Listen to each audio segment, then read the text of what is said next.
بسم اللہ الرحمن الرحیم۔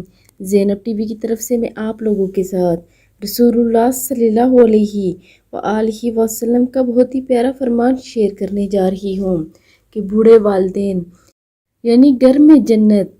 رسول اللہ صلی اللہ علیہ وآلہ وسلم نے ارشاد فرمایا، 3 بار نبی کریم صلی اللہ علیہ وآلہ وسلم نے فرمایا، اس شخص کی ناک خاک آلودہ ہو گئی۔ پوچھا گیا، اللہ کے رسول صلی اللہ علیہ وآلہ وسلم کس شخص کی؟ تو رسول اللہ صلی اللہ علیہ وآلہ وسلم نے ارشاد فرمایا کہ جس کے ہوتے ہوئے اس کے ماں باپ دونوں یا کوئی ایک بوڑھا ہو گیا مگر وہ ان دونوں کی خدمت کر کے جنت میں داخل نہ ہوا۔ اللہ رب العزت ہمیں بھی اپنے ماں باپ کی عزت و احترام اور خدمت کرنے کی توفیق عطا فرمائے، آمین ثم آمین۔